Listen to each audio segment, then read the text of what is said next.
শেষ রাতের পেতনি চন্দ্রপুর গ্রামটা শান্ত নিরিবিলি এক জায়গা। রাত হলে যেন সময় থমকে দাঁড়িয়ে যায়। পাখির ডাক থেমে যায়, কুকুরও ঘেউ ঘেউ বন্ধ করে দেয়। গ্রামের বয়স্কদের মুখে একটা পুরনো গল্প ঘোরে, শেষ রাতের পেতনি গ। লোকমুখে শোনা যায় এই পেতনিটা নাকি আসে ঠিক শেষ প্রহরে, যখন রাত আর ভোরের মাঝখানে এক ফালি সময় থাকে। যাকে পায় সে আর ফেরে না। এক আগমন তন্ময় সদ্য শহর থেকে ফিরেছে, ইন্টেরিয়র ডিজাইনার। ছুটির জন্য এসেছে তার মামার বাড়ি চন্দ্রপুরে। আধুনিক মেন্টালিটি নিয়ে এসব ভূতের গল্পে সে একদমই বিশ্বাস করে না। মামামামি বারবার বলেছে শেষ রাতের দিকে বাইরে যাস না, পেতনির পাল্লায় পড়বি। তন্ময় হেসে উড়িয়ে দিয়েছে। এক রাতে অজানা কারণে ঘুম ভেঙে গেল তার। ঘড়িতে তখন ৩:২২। সে উঠে বসল, হালকা তেষ্টা পেয়েছিল। জলের জন্য উঠতে গিয়ে চোখ পড়ল জানালার দিকে। একটা সাদা শাড়ি পরা মহিলা, মাথায় ঘন চুল, পিঠ অবধি লটপট করছে, মাঠের এক কোনায় দাঁড়িয়ে। মুখ দেখা যাচ্ছে না, অন্ধকারেও বোঝা যাচ্ছে কিছু একটা ঠিক নেই। তন্ময় প্রথমে ভাবল হয়তো কোনো পাগলি, কিন্তু গ্রামের সবাই জানে ও জায়গাটা কালীপুকুর, যেটা দিনের আলোতেও কেউ ছুতে চায় না। অনুসরণ পরদিন সকালে সে কথা তুলতেই গ্রামের লোকজন থমকে গেল। বৃদ্ধ গৃহকর্তা গোপাল কাকা বললেন, ওইটাই শেষ রাতের পেতনি রে। কেউ চোখে দেখলে ৩ রাতের মধ্যে সে মরে যায়, না হয় পাগল হয়ে যায়। তন্ময় হেসে ফেলে, স্রেফ হ্যালুসিনেশন ছিল।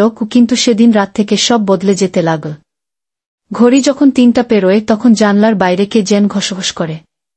কখনো গলা ভেসে আসে, তন্ময় জল দে, তন্ময় ফিরে আয়। এক রাতে দরজার নিচ দিয়ে সাদা কাপড়ের আঁচল ঢুকে পড়ে ঘরের ভিতর। বাতি জ্বালানোর পর কোনো কিছুই থাকে না। পেছনের ইতিহাস তন্ময়ের কৌতূহল চূড়ায় পৌঁছে যায়। সে খোঁজ নিয়ে জানতে পারে প্রায় ৫০ বছর আগে এই কালীপুকুরে এক নববধূকে হত্যা করা হয়। যৌতুকের জন্য গায়ে কেরোসিন ঢেলে পুড়িয়ে মেরে ফেলে স্বামী ও শ্বশুরবাড়ির লোকেরা। নাম ছিল মেঘলা। গ্রামের লোকেরা বিশ্বাস করে তার আত্মা ফিরে আসে কি শেষ রাতের প্রহরে, প্রতিশোধের নেশায়। শেষ রাত, তৃতীয় রাত। তন্ময়ের ঘুম আসে না। সে বারান্দায় দাঁড়িয়ে থাকে। চারদিকে নিস্তব্ধতা। ঘড়ি ৩:৩। একটা ছায়া আবার দুলে ওঠে পুকুরের ধারে। এবার সে সিদ্ধান্ত নেয় সামনা করবে। সে ধীরে ধীরে এগিয়ে যায় পুকুরের দিকে। পেছন থেকে ভেসে আসে, তুমি তাকিয়ে দেখলে আমি চোখ কাড়ব, তুমি কথা বললে আমি জিভ নেব। তন্ময় থেমে যায়, ভয় চেপে ধরে বুক। হঠাৎ ঝড় ওঠে। পুকুরের পানি টকবক করে ফুটে ওঠে, বাতাসে চুল উড়ছে সাদা শাড়ির নারীর, চোখ দুটো জ্বলছে আগুনের মতো। সেই মুহূর্তে কালীমূর্তির কাছে রাখা পুরনো তাবিজটা তন্ময়ের পকেট থেকে পড়ে যায় মাটিতে। এক ঝলকে পেতনি চিৎকার করে, ওই তাবিজ, আগুন আগুন। এক প্রবল চিৎকারের সঙ্গে পেতনি মিলিয়ে যায় ধোয়ার মতো। রাত পেরোয়। পাখির ডাক আবার শোনা যায়। মুক্তি না অভিশাপ? তন্ময় বেঁচে যায়, কিন্তু চোখে এখনো রাতে মাঝে মাঝে মেঘলার ছায়া দেখে।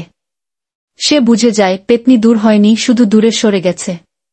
শেষ রাতটা এখনো ভয়ঙ্কর, কেননা মেঘলা এখন অন্য কাউকে খুঁজছে, যে তার কণ্ঠে জল দেবে, তার গল্প শুনবে, আর তার প্রেতাত্মাকে মুক্তি দেবে। কেমন লাগলো? চাইলে আমি এর সিকুয়েল বা আরেকটা গ্রামীণ ভূতের গল্প লিখে দিতে পারি।